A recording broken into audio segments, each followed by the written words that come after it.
Hi friends, my name is Ayesha. Welcome to Think Beyond Success Online English.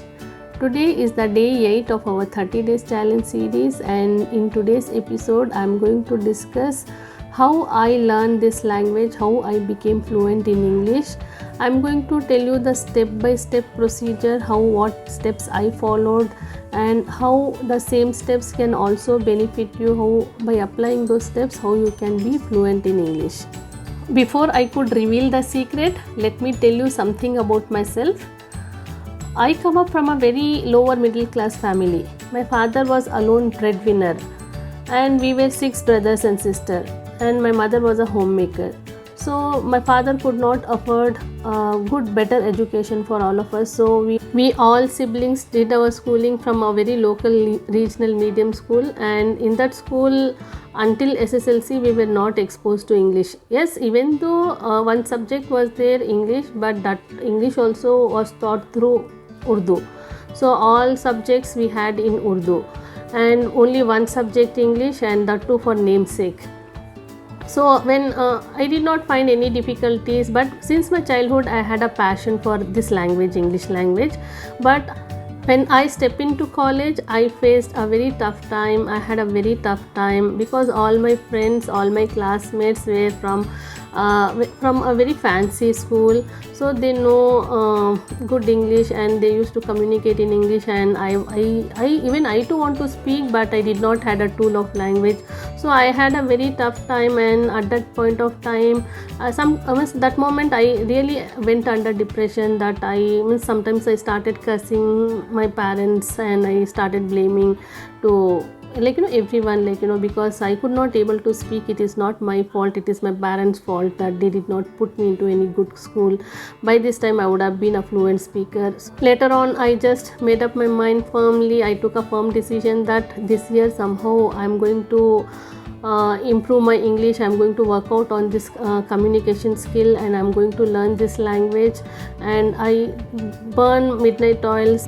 I dedicated few years in learning this language. At that time I faced many challenges. I did not have proper mentor. I did not have any English speaking atmosphere, in English speaking background. I did not have any English speaking friend, and I just left with unarmed, and I don't know how I can learn this language. But I just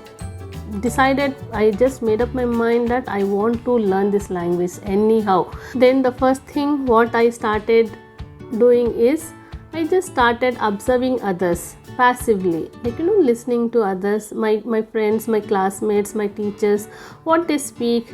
I just started observing them. I started listening them. It is not listening. I just actively started listening them, their conversation, their sentence structure, their any new vocabulary if I come across, I used to jot it down. I used to find out the meaning of it, and then I used to make a sentence out of that. Then I just do all this activity, but at the same time I try to create the need of that vocabulary what I have stored in my book and what I have worked out upon that. I just started applying that in my real life conversation, and I try to store it in my memory. This is the first step what I followed, by observing, by listening others. When I was learning English, I was not having this tool, this social media platform. I did not know what is YouTube. So if I would have that, I did not have faced this many problems. But since I was unaware of YouTube, and I think so YouTube was not in existence at that time when I was struggling with English. So what I did is I just try to listen actively to others. I started listening to my teacher, my classmates, and somehow I try to grab some new vocabulary words. Somehow I try to learn the sentence structure, and I try to imitate few of them, and that's how that was my first step towards learning English. Then the second step what I did is I started doing lots and lots of reading. Though reading was not cup of my tea, but somehow I have to pick up this language. So I was not interested in economic, business, or science, or any subject like. So all these were boring subjects to me, so I did not go for that. I was at that time my interest was in reading some story books, like Chanda Mama was my favorite, so I just started reading Chanda Mama and Betal and some other story books which I found interesting, so I started reading those books. So through those books I get to know a good vocabulary also, and I just used to underline the hard words whatever I used to find. Initially I just in my entire page, like half of my page used to be underlined, because I don't know I don't know the meaning of all those words. So what I used to do, I used to make a note of, I used to open the dictionary. At that time I had a physical dictionary, so now you all can use the help of, you can take the help of this Google. But when I was on a learning mode, so I did not have this tool.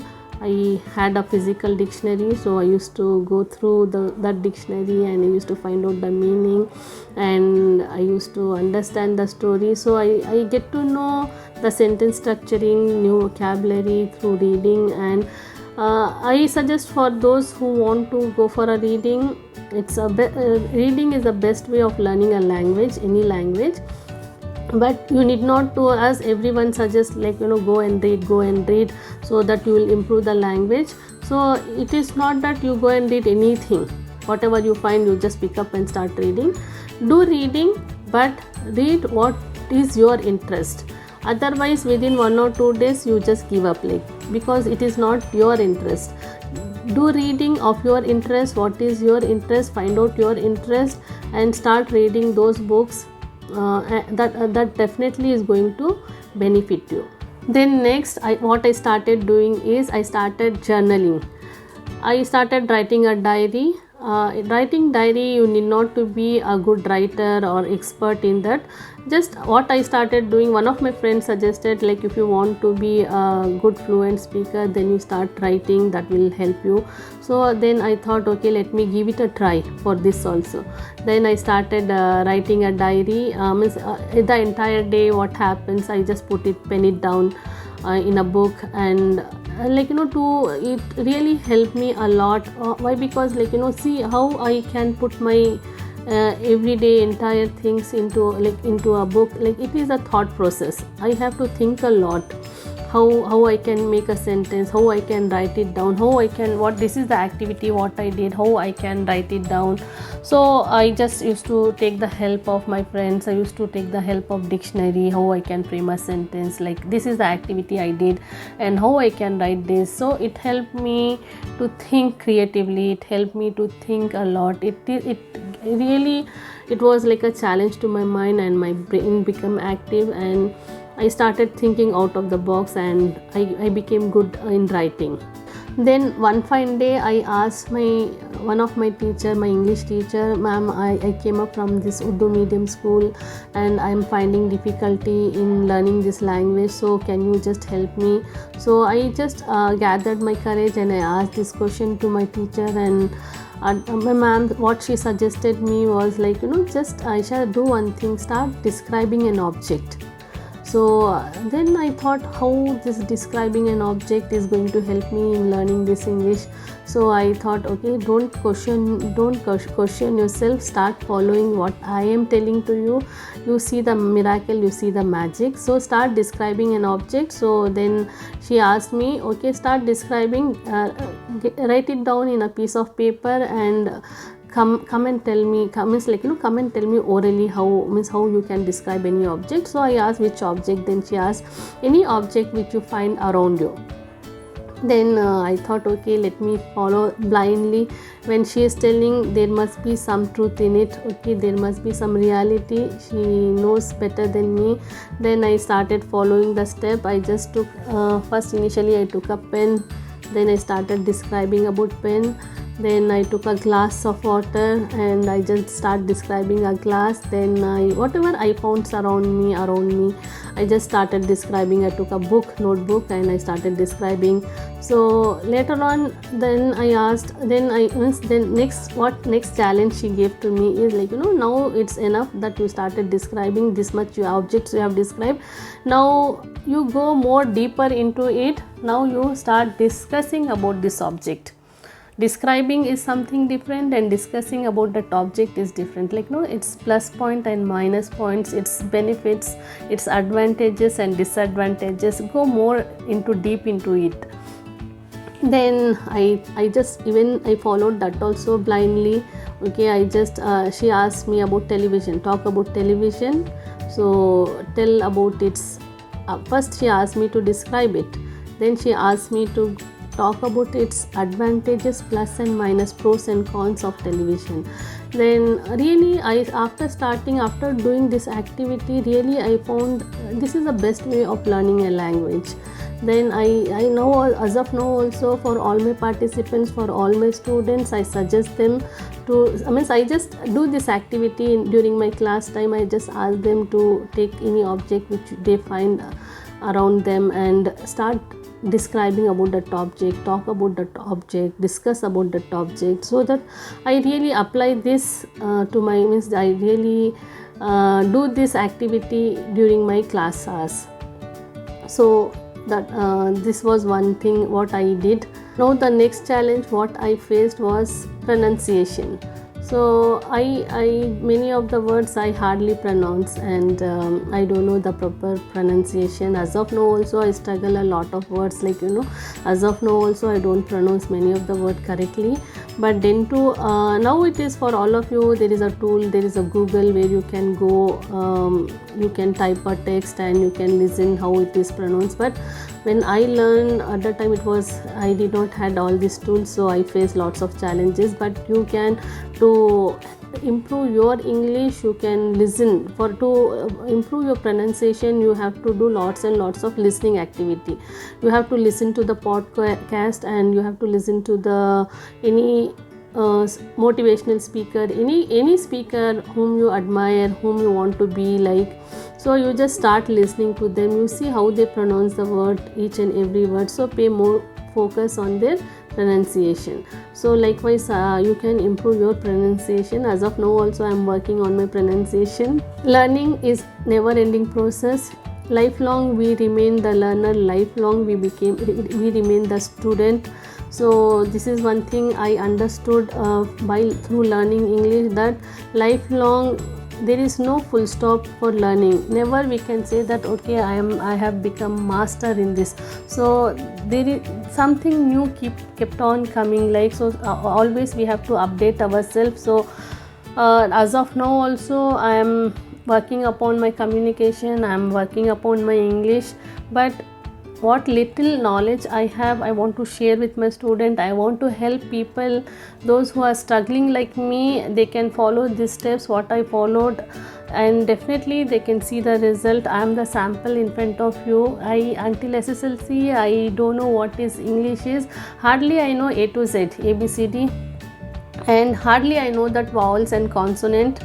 Okay, and apart from that I don't know much English, like. But now I'm keeping my heart out in front of you, using this tool, using this language. Then I am the right example for you. When I can learn this language, you also can learn this language. So never give up hope. Hope sustain life. If you have a great passion, you can achieve the impossible. Now I want to discuss with you the other aspect. Why many English learners fail to learn English? What is the reason why they are unable to learn English? Where they are going wrong? What is the wrong strategy they are following? So I am going to discuss that in my second half of this video. So the first thing is that the English learner, in the beginning, at the initial stage, what they are going to do, they are going to work hard upon the grammar, tons and lots and lots of grammar. They work upon that grammar, perfection, everything, rules, regulation, everything. They pay more focus on that grammar part. But then second mistake what they do is, they read a lot of stuff. They read lot of stuff which is not of their interest. Okay, so a lot they read, and they also gather the good vocabulary out of that. Okay, they preserve it in a good book. Okay, but they are not using that knowledge, what they have stored in a book, what vocabulary, what sentence structure, what they have gathered all these days. They are not utilizing it. There they are going wrong. They are not using the knowledge in practice. So everything comes with practice. So you are good now, you are a good writer after doing lot of homework on grammar and all this reading and all. Now you became a good reader, now you became a good writer, but still you are not a good speaker. So where you're going wrong is that you're not practicing. Why you're not practicing? What is the reason of not being practiced? So the first thing is that fear of making mistake. So you may many of the speaker whom I ask, like, why are you still not fluent, how long you are doing? So they tell me that they are from so many months, such a long duration they are working upon their English communication, but still they see no result. It is because they are afraid of making mistake. They because of the making mistake, the fear of making mistake, they don't take the first step. They don't speak, they don't practice. Everything they gather, they gather the input, but there must be an output, then only they learn the language. So they don't have any output. That's why they are unable to speak. And I want all the English learner to stop being afraid of making mistakes. Making mistake is obvious, and it is the part and parcel of any learning. You can't avoid making mistakes. Any new skill, if you want to learn, you have to make up your mind that obviously I am going to make mistakes, but through that mistakes I am going to learn. I am not going to repeat these mistakes. Making new mistake is okay, but repeating the mistake is not okay. So try to make every time new mistake and learn out of that mistake. So don't be afraid of making mistake. This is one point I want to say. And the second point is that what people think, people reaction, how people will react.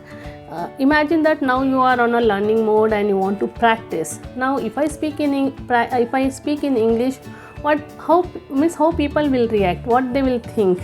If I go to if I go outside, if I speak with my husband, if I speak with my wife, if I speak with my daughter, son, my kids, like what society will think, what people will think, what family members will think, how they will react. Like, so just you are paying more focus to people reaction, and you are not paying more focus to your set goal. Your set goal is learn the language. So you are diverting your focus from learning that language to people's reaction, people's mindset, people's feedback, what other people will think if I practice, if I speak in English. So these two things, making a mistake and what people will think, is stopping you to learn the language. So don't pay focus on these two things. These two things are obvious. You can't avoid how people will think, what people will think, and whether I commit a mistake or not. As of now also I commit mistake. As of now also I do lot of grammatical errors, pronunciation and all, but I never give up. I just instead before people could say that you are going this way wrong, I just ask them the feedback. Okay, just give me the feedback. If I am going wrong, please correct me so that I can correct myself, so that I can be a fluent speaker. So initially I used to feel shy, I used to feel embarrassed that where people will find out my mistakes. Now I think so I have become I have gone a step ahead. Now I don't bother what people think.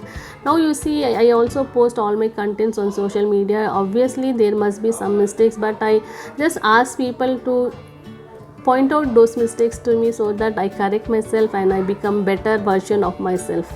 So this was all for the day.